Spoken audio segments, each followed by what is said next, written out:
दोस्तों नमस्कार। आज की इस वीडियो में हम बात करेंगे कक्षा 10वीं संस्कृत के एक महत्वपूर्ण अध्याय जिसका नाम है स्वामी दयानंद। इसमें हम सबसे पहले जानेंगे इसके संपूर्ण अर्थ को, उसके बाद देखेंगे इसका जितना भी ऑब्जेक्टिव बन सकता है वो। तो ये हमारा वन शॉट वीडियो है, ठीक है। तो बिना समय गवाए शुरू करते हैं। यह हमारा नवमः पाठ है, 9वां अध्याय, जिसका नाम है स्वामी दयानंद, यानी स्वामी दयानंद के बारे में समझेंगे। तो मैं बता देता हूं कि इसमें सिर्फ हम अर्थ को बताएंगे और अगर कहीं पर श्लोक आता है तो वो श्लोक हम पढ़ेंगे संस्कृत में, बाकी डायरेक्ट अर्थ बताएंगे क्योंकि एग्जाम का समय नज़दीक है, ठीक है। तो शुरू करते हैं। तो आधुनिक भारत में समाज के और शिक्षा के महान उद्धारक स्वामी दयानंद हुए।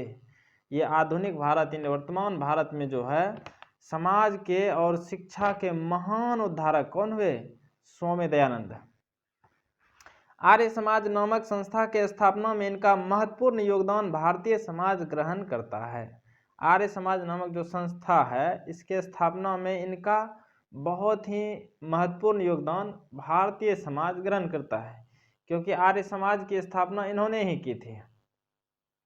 भारतवर्ष में राष्ट्रीयता का बोध करा देना भी इनका विशेष कार्य है। समाज में अनेकों दूषित प्रथाओं का खंडन करके शुद्ध तत्व ज्ञान का प्रचार दयानंद ने किया। समाज में बहुत सारी जो दूषित प्रथाएं थी उसको उन्होंने खंडन किया, मतलब खत्म करके शुद्ध तत्व के बारे में बताया कि आखिर सही क्या है और गलत क्या है। यह पाठ स्वामी दयानंद का परिचय, उनका समाज के उद्धार में योगदान को निरूपित करता है।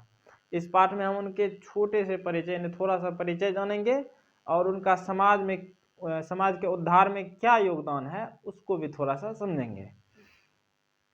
तो मध्यकाल में भिन्न भिन्न कुत्सित रीतियां भारतीय समाज को दूषित कर रही थी। तो मध्यकाल में अलग अलग प्रकार की कुत्सित मतलब खराब रीति, बुरी रीति भारतीय समाज को दूषित कर रही थी, मतलब गंदा कर रही थी। जैसे जातिवाद की विषमताएं, हालांकि जातिवाद तो अभी भी बहुत है।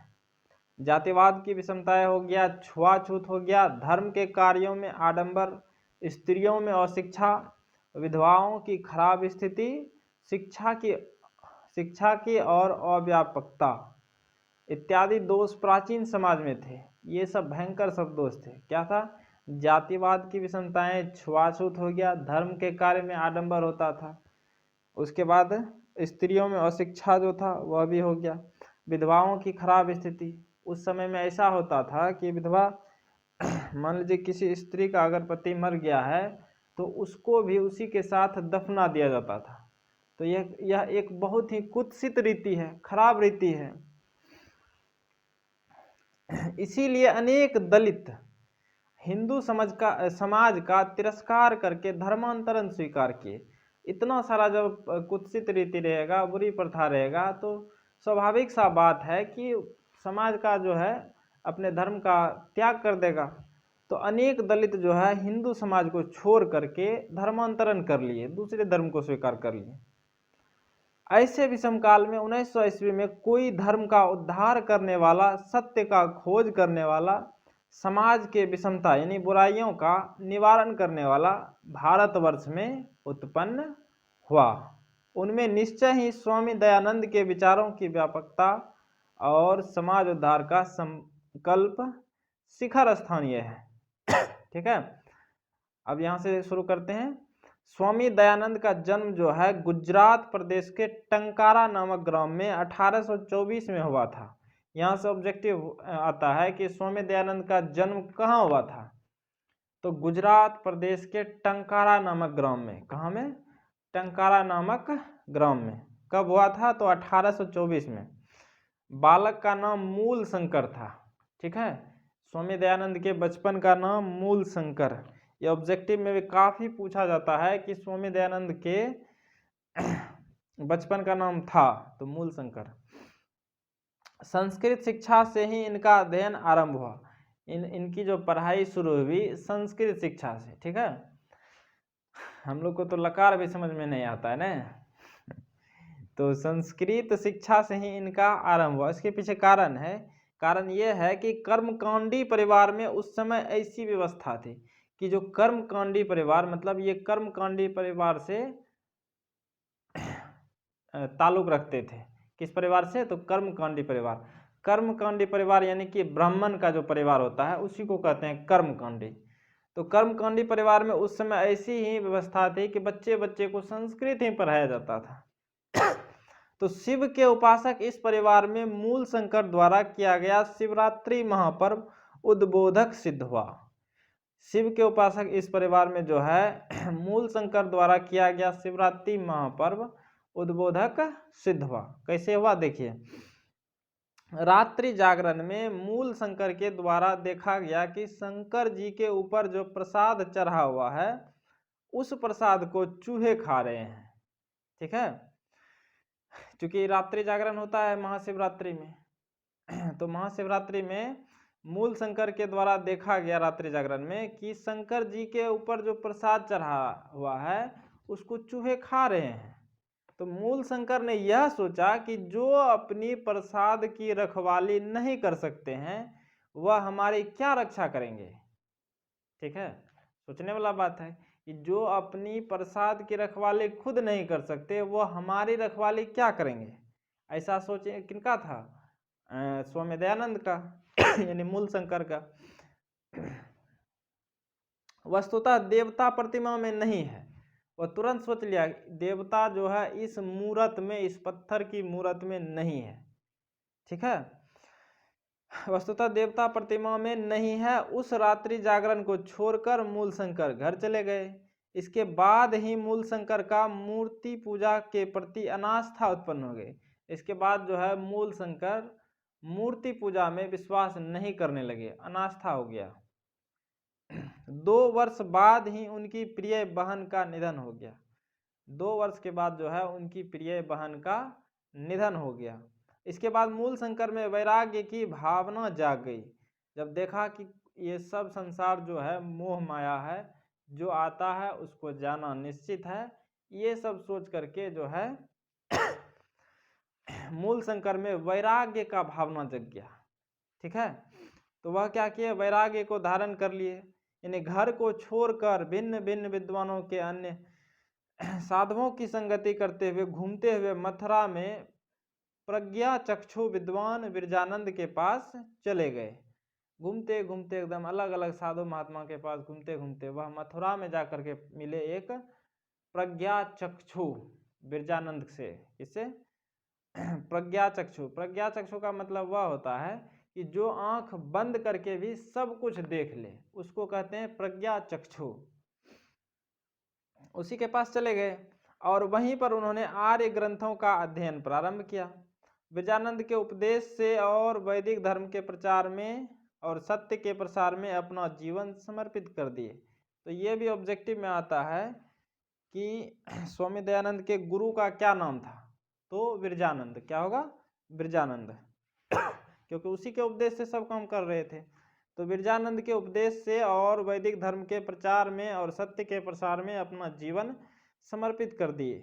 जहाँ तहाँ जो धर्म का आडंबर फैला था उसका खंडन उन्होंने किया। अनेकों पंडित उनसे पराजित हुए और उनके विचार से दीक्षित हुए। ठीक है, जहाँ जहाँ धर्म का आडंबर, धर्म के आडंबर में दोष था, उसका उन्होंने खंडन किया और सही तत्व के बारे में बताया। अनेकों साधु महात्मा जो गलत थे इनसे हार गए और इन्हीं के विचार से दीक्षित हुए, मतलब इनका ही पार्टी ज्वाइन कर लिए। स्त्री शिक्षा, विधवा पुनर्विवाह, मूर्ति पूजा के खंडन का, छुआछूत और बाल विवाह के निवारण का उन्होंने महान प्रयास विभिन्न समाज सुधारक के साथ किया। स्त्री शिक्षा जरूरी है ये बताया उन्होंने। विधवा का पुनर्विवाह होना चाहिए, न कि उसको दफना देना चाहिए उनके साथ। उसके बाद मूर्ति पूजा का खंडन किया कि इसमें मूर्ति पूजा में विश्वास नहीं करना चाहिए। फिर छुआछूत हो गया, फिर बाल विवाह को रोकने का प्रयास किया गया।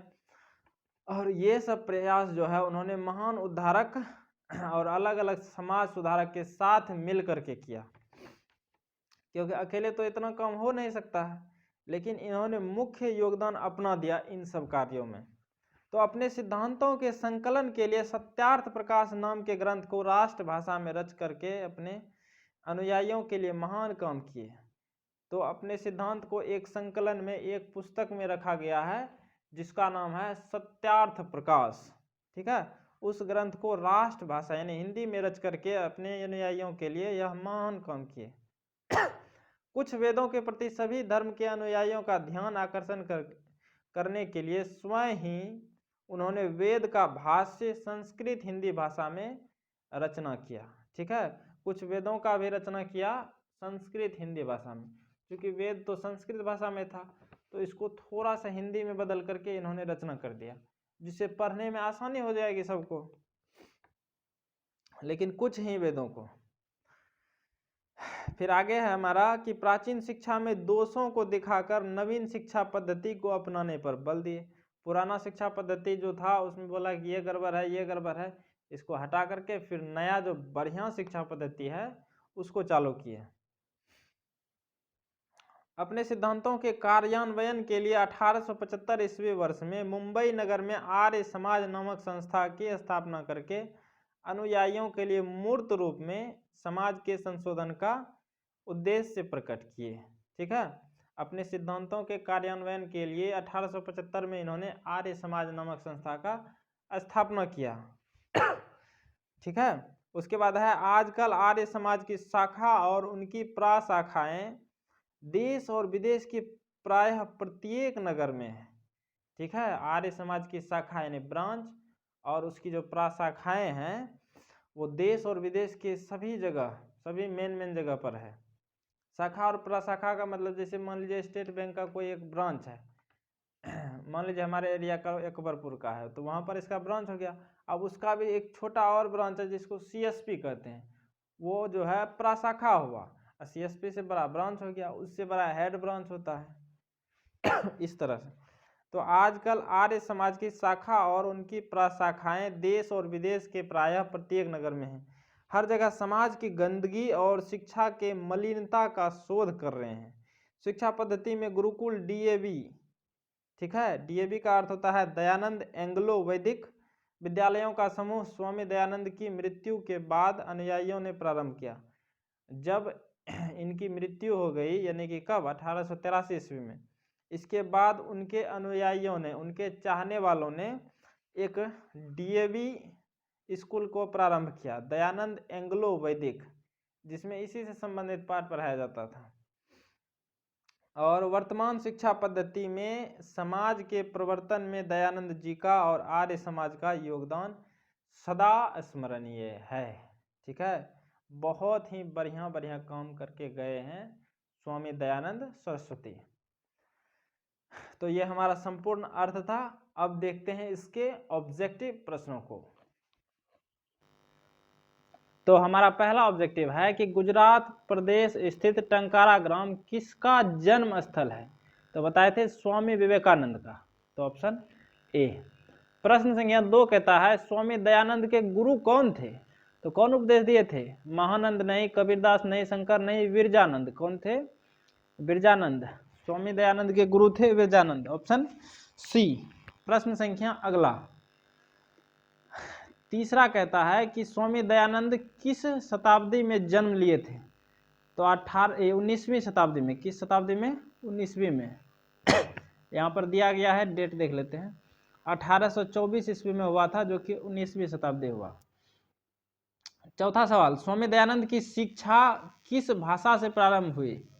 तो संस्कृत भाषा से। किस भाषा से? संस्कृत, क्योंकि ये कर्मकांडी परिवार से थे, ब्राह्मण परिवार से थे, इसी वजह से। अगला, दयानंद को कौन उपदेश दिए? तो विरजानंद दिए थे, ऑप्शन ए। स्वामी दयानंद किस प्रकार का पाठ है? तो यह एक निबंध है। क्या है? निबंध। अगला प्रश्न है कि आर्य समाज के संस्थापक कौन थे? तो आर्य समाज के संस्थापक थे स्वामी दयानंद। विवेकानंद नहीं होगा, राम प्रवेश नाम नहीं, चंद्रगुप्त नहीं, तो ऑप्शन सी हो जाएगा। 8 कहता है स्वामी दयानंद का जन्म किस प्रदेश में हुआ था? तो गुजरात प्रदेश के टंकारा नामक गांव में, तो गुजरात प्रदेश, ऑप्शन डी। स्वामी दयानंद किसके संस्थापक थे? तो आर्य समाज के, ऑप्शन ए। प्रश्न 10 कहता है स्वामी दयानंद ने किसकी रचना की? वेद की नहीं, मेघदूतम नहीं, पुराण नहीं, सत्यार्थ प्रकाश। किसकी? सत्यार्थ प्रकाश की रचना की। ऑप्शन सी हमारा सही जवाब होगा। प्रश्न संख्या 11 बोलता है कि दयानंद का जो है निधन कब हुआ था? तो दयानंद का निधन हुआ था 1883 ईस्वी में। कब हुआ था? 1883 ईस्वी में। Option C. किसका नाम मूल शंकर था? तो दयानंद का ही नाम बचपन का मूल शंकर था। प्रश्न 13 कहता है स्वामी दयानंद का जन्म किस ईस्वी में हुआ था? किस ईस्वी में हुआ था? 1825 नहीं, 1850, 1800 नहीं, 1824 ईस्वी में। किस ईस्वी में हुआ था? 1824 ईस्वी में। अगला प्रश्न देखते हैं। प्रश्न संख्या 14 कहता है स्वामी दयानंद के बचपन का क्या नाम था? तो दयानंद, विवेक, राम ये सब नहीं होगा। बचपन का नाम बताए थे मूल शंकर। क्या नाम था? मूल शंकर। Option A. 15 नंबर प्रश्न कहता है स्वामी दयानंद का जन्म किस प्रकार के परिवार में हुआ था? किस प्रकार? ब्राह्मण यानी कर्मकांडी परिवार में।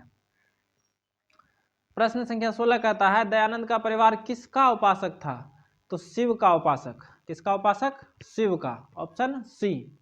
कौन हिंदू समाज से तिरस्कृत होकर धर्म परिवर्तन किए? तो अनेकों दलित जो थे हिंदू समाज का त्याग करके धर्म परिवर्तन स्वीकार किए थे। तो ऑप्शन बी हो जाएगा दलित। 18 कहता है आर्य समाज की स्थापना किस नगर में हुई? तो मुंबई नगर में। कहाँ पर हुई थी? मुंबई नगर में। ये बताए थे हम 1875 ईस्वी वर्ष में मुंबई नगर में आर्य समाज नामक संस्था की स्थापना करके। प्रश्न 19 आर्य समाज की स्थापना किस वर्ष हुई थी? तो 1875 में। कब हुई थी? 1875 ईस्वी में। 20 नंबर कहता है कि सत्यार्थ प्रकाश नामक ग्रंथ को किस भाषा में रचना किया गया? तो राष्ट्रभाषा में किया गया था और राष्ट्रभाषा हमारा है हिंदी। तो ऑप्शन ए। प्रश्न 21 कहता है कि किस काल में समाज दूषित हो गया था? तो मध्यकाल में। बताए थे मध्यकाल में भिन्न भिन्न कुत्सित यानी बुरी रीतियां भारतीय समाज को दूषित कर रही थी। तो इसका ऑप्शन ए। प्रश्न 22 रात्रि जागरण को छोड़कर मूल शंकर कहाँ गया? वन, घर, विद्यालय, कार्यालय। तो कहाँ गया था? घर चला गया था। Option B. किसकी स्थापना 1875 ईस्वी में हुई थी? तो आर्य समाज की। किसकी हुई थी? आर्य समाज की। Option B. अब देखते हैं अगला प्रश्न।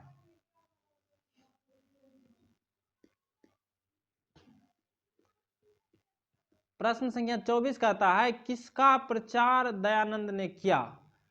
तो शुद्ध तत्व ज्ञान का। जो सही है उसी के बारे में बताया था। तो ऑप्शन ए। प्रश्न 25 समाज और शिक्षा के उद्धारक कौन थे? तो दयानंद थे। मध्यकाल में किस में आडंबर था? आडंबर का मतलब दिखावा था। गृह कार्य, ग्रंथ कार्य, खेल कार्य, धार्मिक कार्य। तो धार्मिक कार्यों में। अगला कौन मेधावी थे? तो कौन थे? दयानंद बहुत मेधावी छात्र थे। किसकी शाखा देश विदेश में है? तो आर्य समाज की। किसकी शाखा? आर्य समाज की शाखा देश और विदेश में है। प्रश्न 29 मूल शंकर को किसके प्रति अनास्था हुई थी? तो मूर्ति पूजा के प्रति, क्योंकि उसने देखा कि चूहे जो है शिव जी के प्रसाद को खा रहे थे हैं? तो मूर्ति पूजा के प्रति वही देखकर अनास्था हो गया। अगला है कौन प्रसाद को खा रहा था? तो चूहा। सत्यार्थ प्रकाश के रचनाकार कौन थे? कौन थे? स्वामी दयानंद हो जाएगा। प्रश्न 32 स्वामी दयानंद कौन था? शिक्षाविद नहीं, धर्मोपदेशक नहीं, राजनीतिज्ञ नहीं, समाज उद्धारक। क्या थे? समाज उद्धारक। Option B. प्रश्न 33 कहता है स्वामी दयानंद का जन्म किस गांव में हुआ था? कंटारा, टंकापुर, भिखनटोला। नहीं होगा तो बताए थे टंकारा नामक गांव में। टंकारा। Option C. कंफ्यूज नहीं होना है। प्रश्न 34 कहता है कि स्वामी दयानंद के लिए कौन पर्व उद्बोधक सिद्ध हुआ था? तो कौन सा? तो शिवरात्रि। कौन सा पर्व? शिवरात्रि पर्व। Option D. 35 कहता है डीएवी विद्यालय की स्थापना किसने की? बिरजानंद ने नहीं, स्वामी विवेकानंद ने नहीं, राजा राम मोहन राय ने नहीं, स्वामी दयानंद के अनुयायियों ने किया था। उनका जो चलवा चटिया सब था उसी से ने किया था। प्रश्न संख्या 36 कहता है कि मूल शंकर को बिरजानंद के दर्शन कहाँ हुए थे? वृंदावन में नहीं, प्रयाग में नहीं, वाराणसी में नहीं, मथुरा में। कहाँ पर? मथुरा में प्रज्ञा चक्षु बिरजानंद के दर्शन हुए थे। प्रश्न 37 कहता है मूल शंकर को मूर्ति पूजा के प्रति अनास्था होने के दूसरे वर्ष में किसका निधन हो गया था? तो बताए थे उसकी प्रिय बहन का। ठीक है, तो मूल शंकर की बहन का, ऑप्शन बी। तो इसका भी ऑब्जेक्टिव मेरा खत्म। उम्मीद करते हैं कि आपको यहाँ तक बिल्कुल बेहतर समझ में आया होगा। तो आज के लिए दीजिए मुझे इजाज़त। अपना ख्याल रखें, बड़ों का सम्मान करें। जय हिंद, जय भारत।